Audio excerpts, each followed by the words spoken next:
आज आपके बीच में आया हूं, आपसे पूछने के लिए आया हूं, केजरीवाल चोर है या केजरीवाल को जेल भेजने वाले चोर हैं? जिन जिन लोगों को लगता है केजरीवाल ईमानदार है, हाथ खड़े करके बता दो जरा से। मंत्र पहुंच गए जनता की अदालत में और यहां से उन्होंने प्रधानमंत्री नरेंद्र मोदी पर किया है अब तक का सबसे गंभीर प्रहार, क्योंकि उन्होंने भारतीय जनता पार्टी और आरएसएस की कमजोर नब्ज पर वार किया है। भारत की राजनीति में आज भी इस्तीफे का अपना नैतिक महत्व है। उसकी ताकत कई बार तमाम जनादेशों साजिशों पर भारी पड़ जाती है। टाइमिंग की राजनीति पर मोदी की महारत मानी जाती थी। प्राइम टाइम के समय अचानक टीवी पर आ जाते थे। नोटबंदी का ऐलान कर देना या लॉकडाउन का ऐलान कर देना, यह सब उनकी रणनीति का हिस्सा माना। मैं पूरे सम्मान के साथ मोहन भागवत जी से 5 प्रश्न पूछना चाहता हूं और आपका समर्थन चाहता हूं। अगर मैं कोई गलत प्रश्न पूछूं तो बता देना, और सही प्रश्न पूछूं तो मैं आपसे हाथ खड़ा करवा के पूछूंगा। कि आपके यहां तो परंपरा है ना कि 75 साल पूरा होने पर रिटायर कर दिया जाता है, जैसा कि मुरली मनोहर जोशी और लाल कृष्ण आडवाणी को किया गया। मोदी जी जब 75 साल के हो जाएंगे तब क्या उन्हें रिटायर कर दिया जाएगा? इस देश का जो सबसे कठोर कानून है ईडी का कानून, पीएमएलए, जिसमें बेल भी नहीं मिलती, बेल मिलनी भी मुश्किल है, उसके अंदर हमारे ऊपर तरह तरह के इन लोगों ने आरोप लगाए हैं। कोर्ट से हमको बेल मिल गई उसके बावजूद। अरविंद भाजपा के सामने झुके नहीं है, इसीलिए लगातार कभी उन पर ईडी केस करता है, कभी सीबीआई, कभी जेल, और आप देख रहे हैं कि लगातार आम आदमी पार्टी के नेता जो हैं वो निशाने पर हैं। मैंने कहा मेरा दिल कहता है कि जब तक ये मैं कोर्ट से बरी होके ना आ जाऊं तब तक मैं सीएम की कुर्सी पे नहीं बैठूंगा। उन्होंने कहा जी ये 10 साल चलेगा केस, कोई कह रहा है 15 साल चलेगा केस, कोई कह रहा है 20 साल चलेगा केस।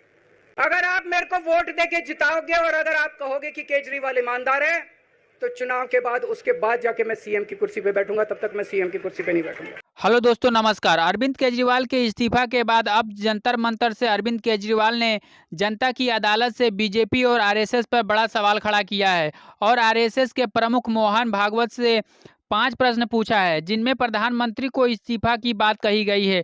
दोस्तों, भारत में जब इस्तीफा की बात होती है तो वो बड़ा रुख लेने में भी साबित होती है, क्योंकि अरविंद केजरीवाल ने जो इस्तीफा दिया है हो सकता है कि वो आगामी चुनाव को देखते हुए ऐसी बयान उन्होंने दिया है, क्योंकि महाराष्ट्र और झारखंड के चुनाव के बाद फरवरी में दिल्ली का चुनाव होना है। दोस्तों, जिस तरह से अरविंद केजरीवाल ने जनता अदालत में अपनी बातें रखी हैं, वो 2 रास्ते इख्तियार करती हैं। पहला रास्ता ये राजनीति की तरफ जाता है और दूसरा रास्ता समाज की तरफ जाता है। अगर उनकी बात में समाज के सवाल केजरीवाल ने आरएसएस से पूछा है तो इसका मतलब साफ है कि अब आरएसएस भी भाजपा को लेकर के चुप रहेगी, क्योंकि आरएसएस और बीजेपी का संबंध माँ और बेटे जैसा है और माँ कभी भी अपने बेटे को नाराज नहीं कर सकती है। दोस्तों, केजरीवाल का जनता अदालत लगाना और बीजेपी पर वार करना, ये सब आप इस वीडियो में देखेंगे, तो पूरा वीडियो देखिए। आशा है वीडियो आपको समझ में आएगी और हम आपसे मिलते हैं वीडियो के अंत में। मंत्र पहुंच गए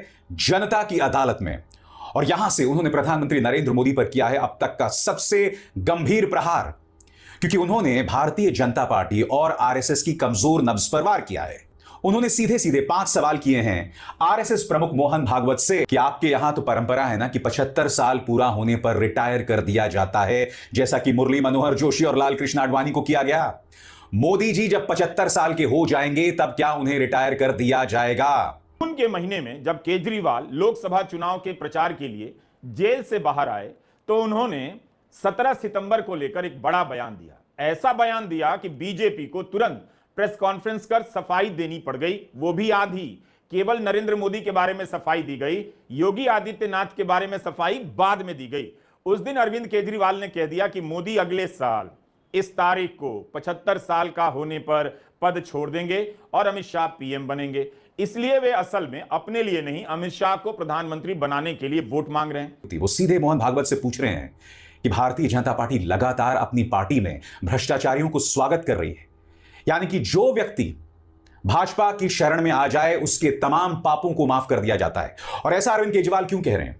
क्योंकि अरविंद भाजपा के सामने झुके नहीं है, इसीलिए लगातार कभी उन पर ईडी केस करता है, कभी सीबीआई, कभी जेल, और आप देख रहे हैं कि लगातार आम आदमी पार्टी के नेता जो हैं वो निशाने पर हैं। इसीलिए उन्होंने 5 सवाल मोहन भागवत से किए हैं। इन 5 सवालों को सुनने के बाद भाजपा को जबरदस्त मिर्ची लगने वाली है। दोस्तों, पूरे सम्मान के साथ मोहन भागवत जी से 5 प्रश्न पूछना चाहता हूं और आपका समर्थन चाहता हूं। अगर मैं कोई गलत प्रश्न पूछूं तो बता देना, और सही प्रश्न पूछे तो मैं आपसे हाथ खड़ा करवा के पूछूंगा। मेरा पहला प्रश्न है मोहन भागवत जी से। जिस तरह मोदी जी देश भर में लालच देके या ईडी और सीबीआई की धमकी देके, डरा के दूसरी पार्टी के नेताओं को तोड़ रहे हैं, पार्टियां तोड़ रहे हैं, सरकारें गिरा रहे हैं, क्या यह देश के लिए सही है? मैं मोहन भागवत जी से पूछना चाहता हूं, क्या आप नहीं मानते कि यह भारतीय जनतंत्र के लिए हानिकारक है? पूछना चाहिए कि नहीं पूछना चाहिए मोहन भागवत जी से? मेरा दूसरा प्रश्न है उनसे।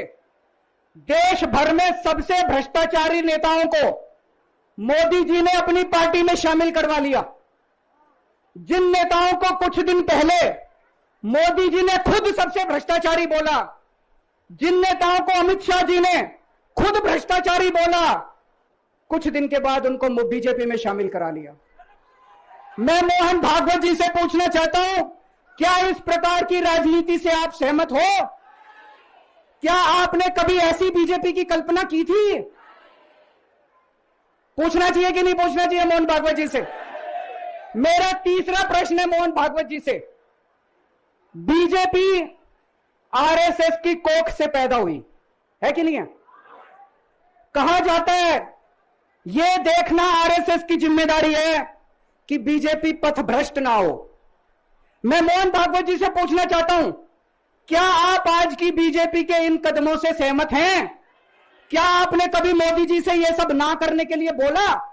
मोहन भागवत जी बताएं कि क्या आपने मोदी जी को यह सब गलत हरकतें करने से रोका कभी? पूछना चाहिए नहीं पूछना चाहिए? मेरा चौथा प्रश्न है मोहन भागवत जी से। जेपी नड्डा जी ने लोकसभा चुनाव के दौरान उन्होंने कहा कि बीजेपी को अब आरएसएस की जरूरत नहीं है। आरएसएस बीजेपी की मां समान है कि नहीं है? क्या बेटा इतना बड़ा हो गया कि मां को आंखें दिखाने लग गया? क्या बेटा इतना बड़ा हो गया कि आज मां को आंखें दिखाने लग गया? जिस बेटे को पाल पोस के बड़ा किया, जिस बेटे को प्रधानमंत्री बनाया, आज वो बेटा पलट के मां को अपनी आंखें दिखा रहा है। मातृतुल्य संस्था आरएसएस, आज वो बेटा अपनी मातृतुल्य संस्था को आंखें दिखा रहा है। मैं मोहन भागवत जी से पूछना चाहता हूं, जब नड्डा जी ने यह कहा तो आपके दिल पे क्या गुजरी, आप जरा बताइए इस देश को। क्या आपको दुख नहीं हुआ? मैं आरएसएस के हर कार्यकर्ता से पूछना चाहता हूं, जब नड्डा जी ने कहा कि हमें आरएसएस की जरूरत नहीं है, क्या आरएसएस के हर कार्यकर्ता को दुख नहीं हुआ? मेरा पांचवा प्रश्न मोहन भागवत जी से मैं कहना चाहता हूं, आप ही लोगों ने मिलकर कानून बनाया था कि 75 साल के होने पे कोई भी व्यक्ति रिटायर होगा।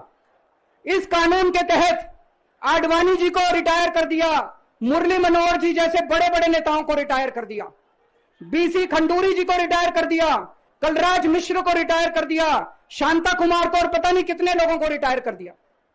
अब अमित शाह जी कह रहे हैं कि यह नियम मोदी जी पे लागू नहीं होगा।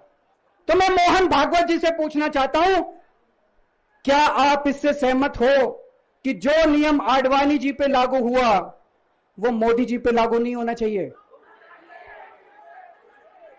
आप ये पूछना चाहते हैं कि नहीं पूछना चाहते? पूरा देश आज मोहन भागवत जी से ये प्रश्न पूछ। भारत की राजनीति में आज भी इस्तीफे का अपना नैतिक महत्व है।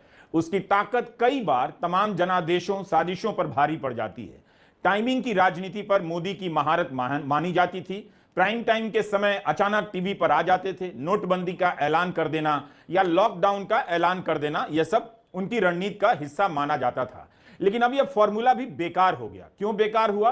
क्योंकि फैसले की घोषणा से माहौल तो बन गया, हेडलाइनें तो बड़ी बड़ी छप गईं, मगर कुछ दिनों के बाद जनता ने देखा कि उन फैसलों का कोई असर नहीं, उनका असर धूल मिट्टी में मिल गया है। जैसे बीजेपी अब नोटबंदी के फायदे की बात करती ही नहीं है। अरविंद केजरीवाल ने कहा कि दिल्ली में भी चुनाव झारखंड और महाराष्ट्र के साथ कराए जाएं। वैसे फरवरी में चुनाव होने हैं, लेकिन उन्होंने यह भी कह दिया कि नया नेता विधायक दल की बैठक में चुना जाएगा। अरविंद समझ रहे हैं कि आरएसएस कहीं ना कहीं असहज महसूस कर रहा है। उन्होंने इस बात का जिक्र भी किया कि जेपी नड्डा ने हाल ही के लोकसभा चुनावों में कहा था कि भाजपा को आरएसएस की जरूरत नहीं है, जबकि आप और हम सब जानते हैं कि बीजेपी की जो वैचारिक जननी है, यानी जो वैचारिक पूर्वज हैं, वो आरएसएस है। आरएसएस से बीजेपी निकली, मगर अब अहंकार इस कदर तमाम हदों को पार कर रहा है कि यह कहा जा रहा है कि अब हमें आरएसएस की जरूरत नहीं है।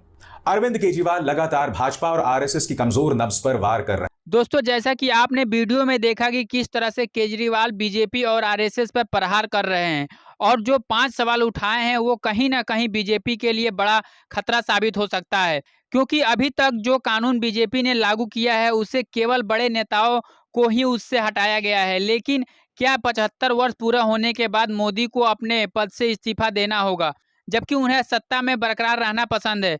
इसके बावजूद भी अगर इस्तीफा देते हैं तो क्या अमित शाह को प्रधानमंत्री बनाया जाएगा? दोस्तों, ये सवाल अरविंद केजरीवाल ने अपने मन से उठाया है। दोस्तों, 100 बात की एक बात मैं आपको बताऊं, मुझे नहीं लगता कि मोदी जी इस्तीफा देंगे। मुझे लगता है कि जब मोदी को लगेगा कि अब हमें इस्तीफा देना होगा, तो कहीं ना कहीं वो ऐसा ना कर दें कि सरकार को ही पलटी मार जाए, क्योंकि मोदी के कंधे पर ही बीजेपी सत्ता कर रही है, मतलब कि टिकी हुई है। दोस्तों, भाजपा से आरएसएस की कहीं ना कहीं नाराजगी जरूर है उनके बयान से कि चुनाव के दौरान अमित शाह ने साफ साफ कहा था कि अब हमें आरएसएस की कोई ज़रूरत नहीं है। दोस्तों, आपको क्या लगता है कि इतना सब बातें होने के बावजूद भी मोदी अपने पद से इस्तीफा देंगे? क्योंकि सारा खेल तो मोदी का ही रचा हुआ है। दोस्तों, नीचे कमेंट करें और वीडियो पसंद आई हो तो वीडियो को लाइक करें, हमारे चैनल को सब्सक्राइब करें और इस वीडियो को दूसरे तक शेयर कर दें ताकि ये जानकारी दूसरे को भी मिल सके। दोस्तों, हम फिर मिलते हैं एक नए वीडियो और नई जानकारी के साथ। तब तक के लिए नमस्कार, आपका दिन शुभ हो।